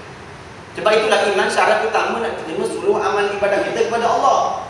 Kita nak Ramadan boleh menghapuskan dosa kita dengan keberkatan Ramadan itu. Tapi ada Rasulullah Jibril kata, umat kamu yang dia bertemu dengan Ramadan, tapi Ramadan tak dapat mengampunkan. Nabi Muhammad sebut amin. Kemudian yang kedua, Nabi Muhammad SAW sebut amin. Kenapa? Lalu Nabi Muhammad berkata kepada sahabatnya, aku sebut amin, ada di kalangan daripada hamba, daripada umat yang mana mereka bila mereka dengar, mereka tahu Datang kepadanya kalimah aku, nama aku, tetapi mereka tak nak sebut pun nama. Mereka dijauh daripada syafaat daripada aku. Amin. Nabi Muhammad sebut amin. Jauh syafaat daripada kamu, wahai Muhammad. Sebab itulah saya sebut kalimah Muhammad adalah kalimah yang terpuji, yang mulia, yang agung. Bahkan rukun dalam solat itu sendiri, bahkan ia satu kemuliaan yang Allah Ta'ala berikan kepada. Bagaimana makhluk-makhluk yang lain boleh sebut Muhammad, bagaimana makhluk yang lain dalam riwayat Salahuddin Al-Allahi mengisahkan diri Nabi Muhammad SAW, keluarga Nabi Muhammad SAW. Nabi Muhammad jadi yatim pun malaikat merintik, merayu kepada Allah Subhanahu Wa Ta'ala. Ketika mana bapaknya Abdullah meninggal, wafat, lalu malaikat berkata kepada Allah Subhanahu Wa Ta'ala, Ilahana yabqa nabiyyuka wa habibuka yatima. Ya Allah, adakah kamu nak membiarkan kekasih kamu itu hidup dalam keadaan yatim? Kesianlah dekat Nabi Muhammad. Itu malaikat pun, malaikat berkasih sangat kepada Nabi Muhammad. Kita ni umat Nabi Muhammad, umat yang paling baik, lebih baik daripada umat yang terdahulu. Kenapa tak kasih kepada Nabi Muhammad? Apa yang dijawab oleh Allah Subhanahu Wa Ta'ala? Ya malaikati, ana awla bihifzihi min ummihi wa abihi, wa ana khaliquhu wa raziquhu wa murabbihi. Hei malaikat, aku yang menciptakannya, aku yang memberi rezeki kepadanya, aku yang mendidik dan mentarbiahnya. Kamu jangan bimbang dan jangan kamu takutlah. Malaikat bimbang. Sedihnya Nabi Muhammad SAW hidup dalam keadaan yatiman. Kita ni mungkin alhamdulillah semua ada mak ayah, ataupun kalau dah meninggal dunia kita sempat melihat rupa paras mak ayah kita. Pernah tak kita nak mendoakan kebaikan kepada ibu bapa kita? Kena banyak mendoakan kebaikan kepada mereka. Sayang kepada Nabi Muhammad, sebab Nabi Muhammad selama hidup dia sampai akhir hayat dia sentiasa menyebut ummati, ummati, ummati. Kenapa kita nak sebut Allahumma salli ala Muhammad sallallahu alaihi wasallam, ya Muhammad? Tabarruknya kita dengan kesan peninggalan Nabi Muhammad, tanda kasih kita kepada Nabi Muhammad. Ambil berkat daripada diri Nabi Muhammad sallallahu alaihi wasallam. Bukan kita menyembah Nabi Muhammad. Itu ringkasnya. Kemudian yang ketiganya, amin. Yang ketiga, lalu Nabi Muhammad berkata kepada sahabatnya, aku menyebut amin kerana mereka yang masih lagi ada, andai kata mereka itu daripada kalangan hamba-Mu, daripada umat-Mu wahai Muhammad, yang masih memiliki kedua ibu bapa, tapi dengan ibu bapa itu mereka dilaknat oleh Allah Subhanahu Wa Ta'ala dan bukan menjadi penyebab untuk dia dimasukkan ke dalam syurga. Wal redha Allah terletak di bawah redha kedua ibu bapa. Bagi mereka yang masih ada ibu bapa, bukan setakat kita menjenguk saja dekat kampung, bukan setakat kita boleh bank in 5, 10, 20 ribu ringgit setiap bulan kepadanya. Bukan itu yang asalnya, asas sayang kita kepada ibu bapa. Tapi ceritakan tentang kebaikan agama. Jangan malu dah. Sikap ataupun adat membudayakan ilmu agama sesama keluarga, benda yang utama. Kemudian ceritalah benda apa pun, perjalanan jauh, 8 jam, 10 jam, ada tengok orang accident, macam-macam jenis orang kita tengok. Cerita mulakan agama. Kerana dengan agama, walaupun kita ataupun ibu bapa kita, tu nenek moyang kita hidup lama macam mana pun, tapi dalam keadaan benar imannya, insya-Allah selamat. Tetapi jika tidak benar, walaupun usia dia singkat ataupun usia kita singkat, tak ada gunanya di sisi Allah Subhanahu Wa Ta'ala. Masalah terima tak terima benda yang kedua, itu hak Allah Subhanahu Wa Ta'ala yang memberikan hidayah kepada kita dan juga ibu bapa kita. Berbuat baik kepadanya masa dia hidup, antaranya itu, antaranya ilmu Allah, amalan. Tak semestinya orang itu kena jadi doktor, jadi ustaz. Semua orang kena menyampaikan ilmu Allah sekadar kemampuan yang dia ada. Macam tuan-tuan dah belajar sedikit atau banyak belajar ilmu agama, sampaikan. Dan apabila meninggalnya ibu bapa kita, apatah lagi kita buat kebaikan kepadanya, mendoakan kepadanya. Ini timbul baru-baru ni dalam satu siaran televisyen yang masyhur kat Malaysia kita. Orang bekas artis keluar dalam FB, keluar dalam YouTube, keluar dalam internet, yang kononnya baru nak kembali ke pangkal jalan. Dah title dia ustaz, orang panggil ustaz. Tak apa jadi ustaz tak, tapi kena cerita benda yang betul. Apa yang dikatakannya? Oh, doa tidak sampai kepada orang yang telah meninggal dunia, dia dah mati. Baca Quran kepada ibu bapa, kepada orang-orang yang dikasihi, yang selalu kita buat dalam bulan Ramadan saja, ada tahlil sebagainya, tak sampai.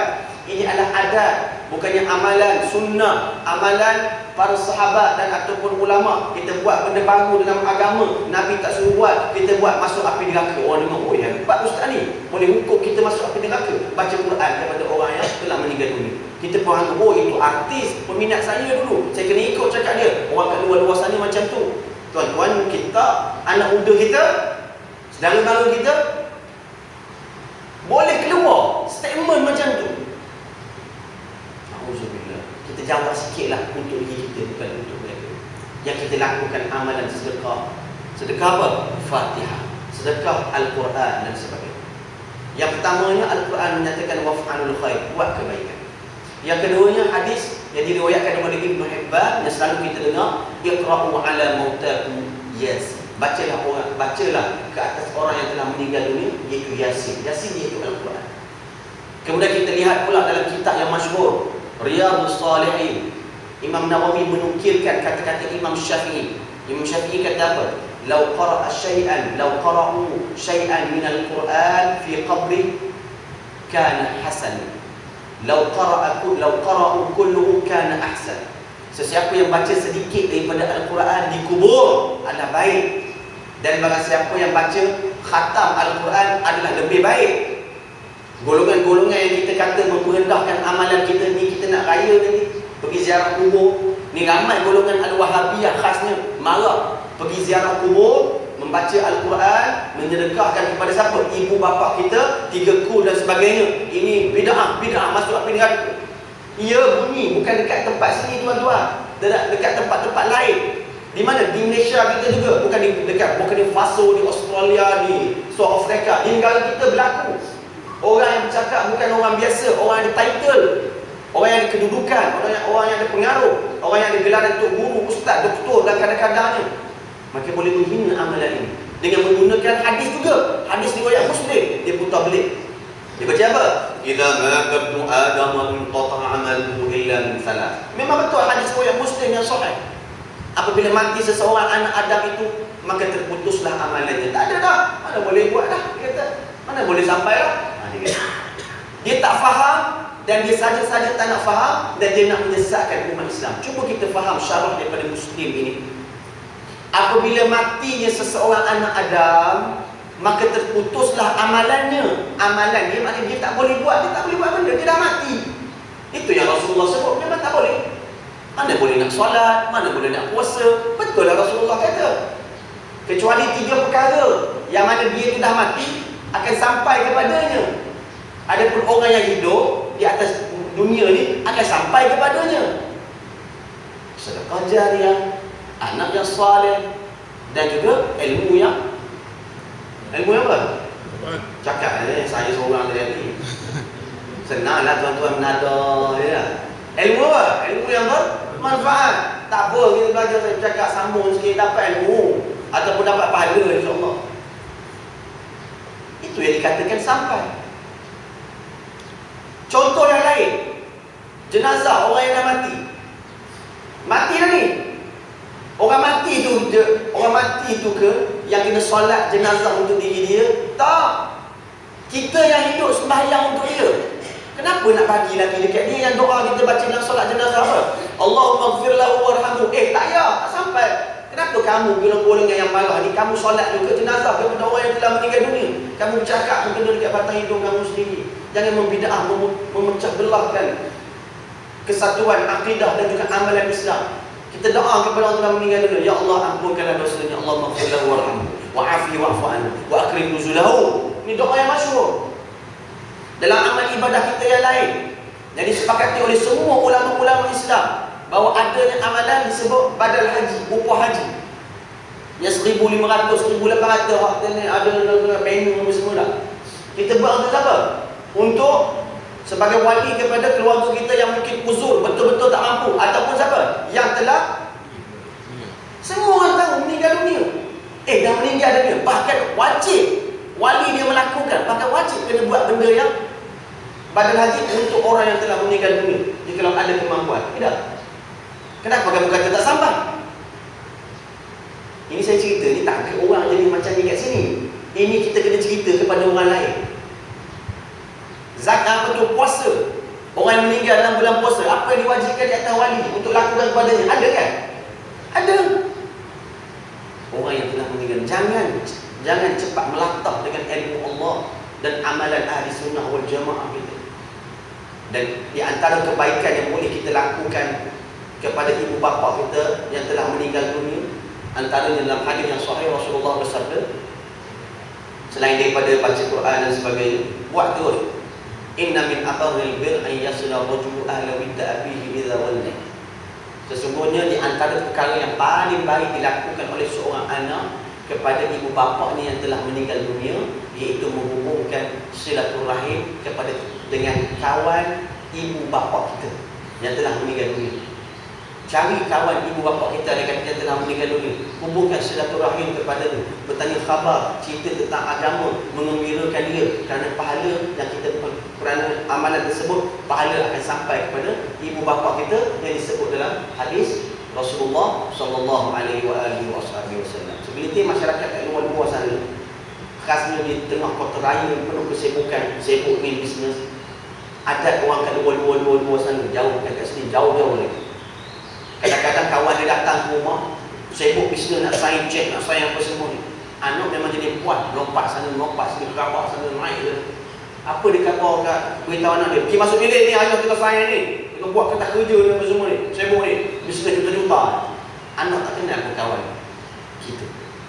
Patutnya, saya ingatkan selalu dekat sahabat-sahabat kita, panggil anak kita dulu, Maimat, salam ni kawan ayah, ni kawan mak. Nanti kalau ayah meninggal dunia nanti, ingat, hubungkan silaturahim dengannya.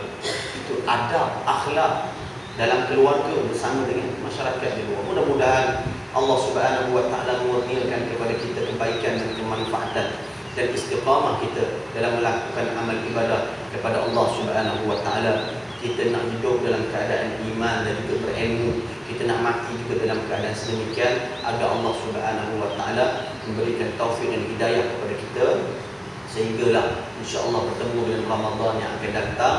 Dan di antara amalan-amalan yang disunahkan banyak ya dalam menyambut hari raya. Mungkin saya datang sini pun tak tahu lagi bila tu lepas raya, lepas raya saya pun tak tahu.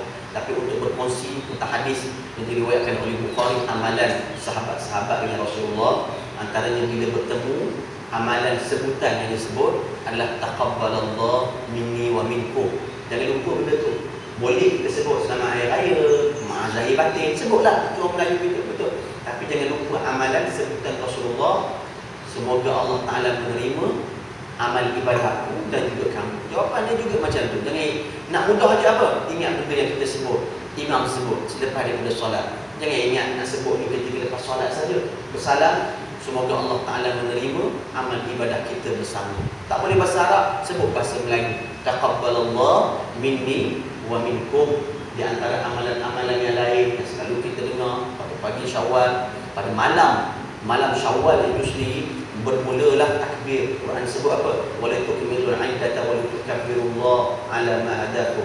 Dan bila sempurna akan Ramadan itu, maka bertakbirlah kamu kepada Allah. Pergi ajak anak-anak malam Ramadan, pergi kat surau, pergi kat masjid, ataupun kat rumah pun tak apa, main duduk ramai-ramai. Kita kadang-kadang boleh duduk ramai-ramai buat kuih gulung, ramai-ramai dulu seronok, gulung kuih seronok. Tapi nak bertakbir ramai-ramai, malulah, malu nak takbir ramai-ramai. Ada orang kat luar-luar sana macam tu, tak biasalah Ustaz. Kena biasalah dengan firman Allah, bertakbir kepada Allah, sehinggalah daripada perjalanan esok paginya, perjalanan nak pergi ke masjid atau ke tempat nak solat Idul Fitri, dalam kereta bukan buka lagu hari raya je. Tak, takbir ramai-ramai. Allahu Akbar, Allahu Akbar. Ikut ya. Apa salahnya? Sebab beramal dengan Al-Quran. Sekadar itu kemampuan. Kita tak mampu. Mampu kat sini, sangat mampu. Berselawat kepada Nabi Muhammad SAW. Dan yang akhirnya jangan lupa untuk menunaikan zakat fitrah, yang akhirnya iaitu waktunya, iaitu pada Syawal itu sendiri. Dan saya nak ingat sikit dia tentang zakat itu. Satunya yang kita dah beramal 10-20 tahun. Ingat ya, zakat fitrah diwajibkan, dikeluarkan oleh ketua keluarga itu sendiri kepada anak-anak mereka dan juga tanggungannya. Dan yang diwajibkan antara lain untuk meminta izin dan memberitahu kepada anaknya yang sudah balik. Dalam mazhab Syafi'i disebutkan dalam kitab-kitab fiqh yang lain, kitab kuning, kitab lama dan juga kitab-kitab Arab menyatakan ayah kena beritahu anak dia yang umur 15, 16 tahun, kena beritahu sebelum nak pergi keluarkan zakat. Mat, ayah nak keluarkan zakat kandung ni boleh, kena bagi tahu. Ya, okey, dia tahu, maka kita mengeluarkan. Adapun anak-anak yang telah berkeluarga, yang tidak duduk kat rumah ataupun duduk kat rumah tapi tidak berkeluarga dan dia ada tanggungan yang lain, tak perlu bagi tahu kepadanya. Bahkan digalakkan anak-anak untuk keluarkan zakat kepada ibu bapanya. Ini keadaan dalam bab syariat, dalam bab zakat fitrah, zakat badan yang kita nak keluarkan. Anda kata, ada orang kata, Ustaz, saya dulu 10 tahun yang lepas anak saya dah balik yang saya keluarkan zakat, semua saya bagi tahu lepas saya keluar zakat. Balik rumah, mat, ayah dah keluar dah zakat. Oh, ada ataupun ada yang kata apa? Ada pun yang keduanya tak bagi tahu, senyap. Jadi senyap keluar zakat, anak dia tak tahu zakat keluar tak keluar ke tak keluar pun tak tahu. Jangan, kena bagi tahu. Sebab apa?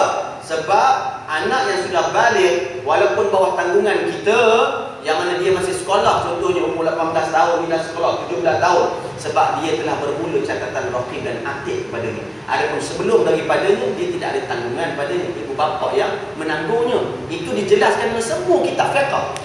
Dalam mazhab Imam Asy-Syafi'i radhiyallahu taala anhu. Ustaz, saya ada tinggal 20, 15 tahun yang lepas untuk anak yang balik yang saya tak bagi tahu, maka dia kena qadakkan. Mengikut mazhab Syafi'i, qadakkan mengikut tahun yang dia keluarkan zakat yang dia tak ada beritahu. Contohnya 5 tahun. Contohnya kita sekali berapa? RM10 ke RM7. 7 kali 5 berapa sangat? Ataupun RM10 contohnya. 10 tahun berapa? 10, 20 baru berapa? Baru RM100. Padanlah, siapa suruh tak belajar dulu. Orang kat luar-luar sana saya ingatkan macam tu. Macam tuan-tuan kat sini tahu dah. Saya beritahu ni bukan nak mengajar sangat, sedang jemaah sekalian. Benda ni dah ma'ruf. Cuma kadang-kadang kita kena ulang kaji benda ni. Ustaz, saya baru keluar zakat semalam ataupun awal Ramadan, saya tak beritahu. Kena keluar zakat sekali lagi jikalau dia tidak memberitahu kepada anaknya. Ini disebut cara jelas dalam kitab fiqh, dia kata apa? Alladziina an-nas yaghfuluna 'alaihi. Kebanyakan manusia dilupa dalam bab zakat fitrah ini dalam keadaan mengikuti syariat Islam yang telah ditentukan di dalam mazhab Imam Asy-Syafi'i radhiyallahu taala anhu. Mudah-mudahan solat kita, tarawih kita, puasa kita, baca Quran kita, tadarus kita, sedekah kita, banyakkan sedekah dalam bulan Ramadan ini dengan hati yang ikhlas dengan Allah, diterima oleh Allah Subhanahu wa taala. Wallahu taala na'lamu ahkam. Ada apa-apa soalan nak tanya? Soalan dalam bulan puasa ni katalah dah hukum meninggal. Kalau dia hidup dia bayar zakat kan. Jadi bila dia meninggal tu, bagi kita bayar untuk zakat dia. Yang pertamanya, kita kena tahu waktu-waktu yang dikeluarkan zakat oleh seseorang itu. Ingat, saya nak cerita sikit. Waktu yang diharuskan mengeluarkan zakat iaitu pada malam Ramadan awal pertama harus. Dan contohnya Isytihar mau raja-raja besar malam tu Ramadan, maka malam tu dia terus keluar zakat, harus. Dan waktu yang disunatkan untuk mengeluarkan zakat iaitu pada awal Ramadan, pada esok hari mana sunat dia dapat akan pahala. Adapun selama 30 hari. Adapun yang diwajibkan untuk keluar zakat iaitu pada awal Syawal tersebut, sebelum iaitu didirikan akan solat tersebut. Saya nak kaitkan sikit lagi. Adapun waktu yang makruh tapi sah akan zakat dia iaitu selepas akan solat itu sendiri pada hari tersebut. Ada orang kat luar-luar sana dia fikir, Allah dah lepas dah zakat, tak perlu keluar dah lah. Sebab apa? Sebab dah sembahyang dan baca khutbah. Wajib dia kena keluar lagi, tapi dalam keadaan karahah. Sehingga bila?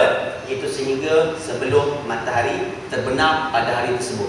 Dan ada waktu yang lainnya iaitu pada waktu haram. Tertunai dah, tak tertunai, tapi haram dia, berdosa dia kepada Allah. Sebab sengaja, ni sengaja ya, sengaja dia menunaikan zakat dalam keadaan lambat iaitu selepas matahari terbenam. Adapun mereka yang hidup, tadi faham ni? Adapun mereka yang hidup dalam bulan Ramadan dan contohnya dia mati sebelum dikeluarkan akan zakat badani, zakat fitrah, maka wali kepadanya maka kena keluarkan zakat untuk ayah dia contohnya ataupun anak dia contohnya dan sebagainya yang di bawah tanggungan orang tersebut. Itu kewajipan yang dilakukan. Sebagaimana juga berkuasa, yang mana wali kena menanggung akan perkara tersebut. Kita keluarkan. Walaupun di sana ada perselisihan pendapat sikit, tapi yang kuatnya yang itulah kena keluarkan. Ada pendapat mengatakan tak perlulah untuk keluar zakat. Sebab apa? Sebab dia dah mati. Sebab waktu dia sebenarnya ada lagi sampai pada awal Syawal. Jadi kita ambillah kalam yang pertama tadi, kita keluarkan zakat kepada orang yang telah meninggal dunia, yang mungkin ayah kita dan sebagainya. Dan dia tidak berdosa kalau dia lambat keluar zakat, sebab dia masih lagi dalam iddah, dalam waktu yang disunatkan, dan apatah lagi yang diwajibkan untuk dikeluarkan zakat fitrah itu sendiri. Ada yang benda yang tak faham? Ada.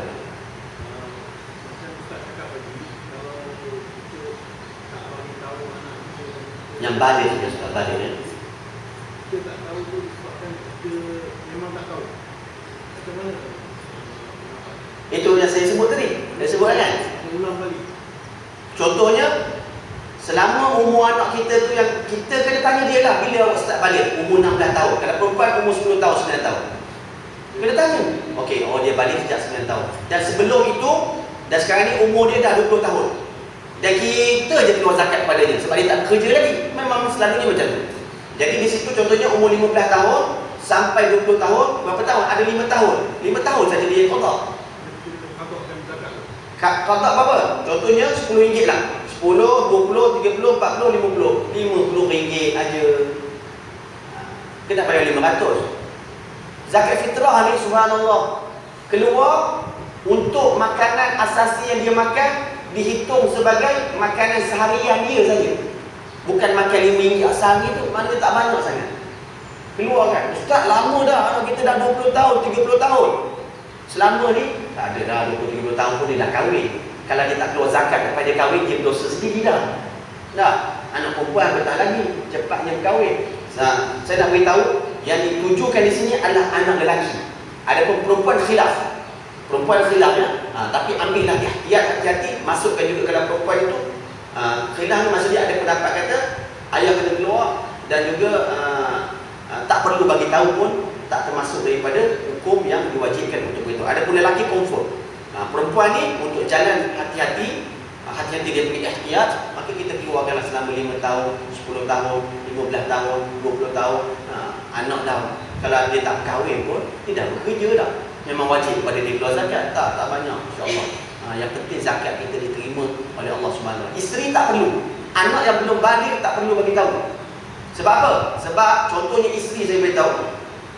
Isteri ni, isteri kita daripada segi rukun Islam, beriman kepada Allah, dia kena beriman, kita kena beriman. Sembahyang, dia kena sembahyang, kita sembahyang. Tak boleh wakil apa kalau sembahyang kepada saya, tak ada. Tapi zakat, kita yang mengeluarkan itu. Memang bawah tangan kita. Puasa, kita puasa, dia pun puasa. Adapun anak yang belum balik tak termasuk dalam syariat fiqh yang disebutkan dalam bahasa fiqh. Ini saya disebutkan dalam rakaman bernama semalam, dan insya-Allah akan siapkan sehari sebelum hari raya Aidilfitri. Saya jelaskan lebih penjelasan lebih detail. Jadi sudah jemaah sekalian boleh mengikuti siaran tersebut insya-Allah, kaitan dengan zakat fitrah, kaitan dengan adab hari raya, ziarah dan sebagainya, agar kita dapat kemanfaatan bersama. Mudah-mudahan Allah Ta'ala menerima zakat kita, puasa kita, dan semua amal ibadah kita kepada Allah Subhanahu Wa Ta'ala. Dan jika ada soalan yang lain, lepas pada masalah nak menghidupkan laylatul qadar di malam ibadah. Jadi Ustaz cakap tadi sepanjang malam tu sampai terbit fajar kan. Tapi macam mana kita kalau sampai 10 bulan kita dah tertidur? Tertidur kita nak memang nak mengantuk tidur. Adakah amalan kita pada segi kita kurang menghidupkan malam laylatul qadar? dalam hadis riwayat Bukhari dan Muslim menyatakan tadi, man qama lailatul qadri imanan wa ihtisaban ghufira lahu ma taqaddama min dhanbi. Sama dengan matan, cuma ada lailatul qadar.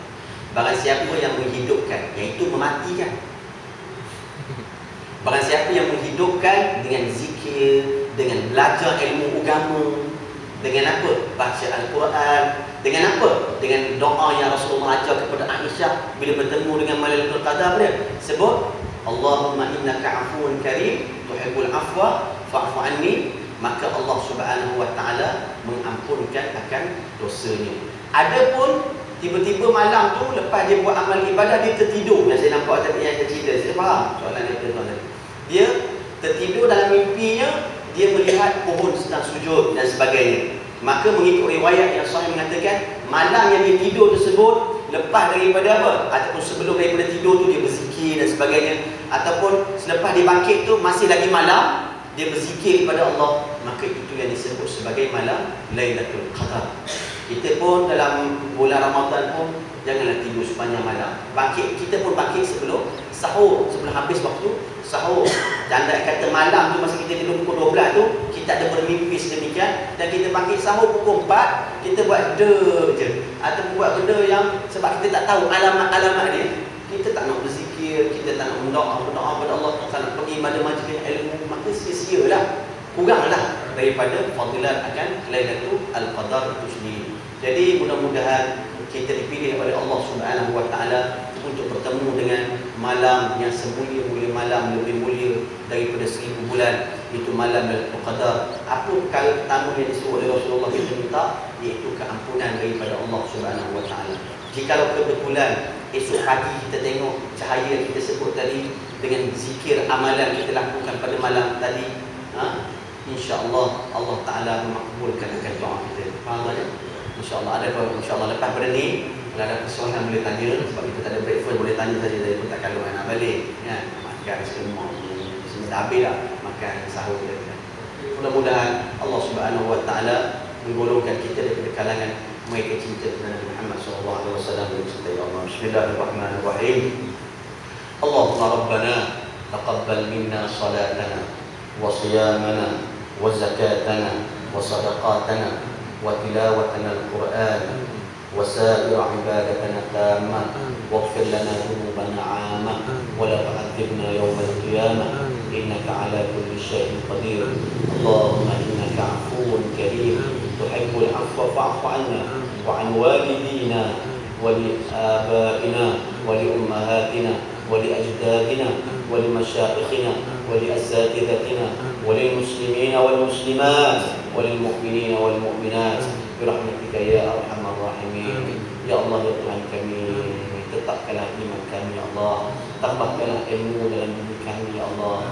Ya Allah, ya Tuhan kami, golongkanlah kami daripada kalangan mereka yang terpilih ya Allah, untuk bertemu dengan semulia-mulia malam ya Allah, malam Lailatul Qadar ya Allah.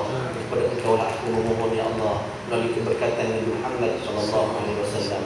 Ya Allah, berikanlah keampunan kepada kami ya Allah, berikanlah rahmat kepada kami ya Allah, jauhkanlah kami daripada api neraka ya Allah. Ya Allah, ya Tuhan kami, berikanlah kejayaan kepada kami dalam bulan Ramadan ya Allah, dengan kami lebih berjaya pada 11 bulan yang akan datang ya Allah. Ya Allah, ya Tuhan kami, selamatkanlah diri kami, suami isteri dan anak-anak kami ya Allah, daripada azab kuburmu ya Allah, dan azab neraka-Mu ya Allah. Kena azab-Mu amat dahsyat dan amat pedih ya Allah.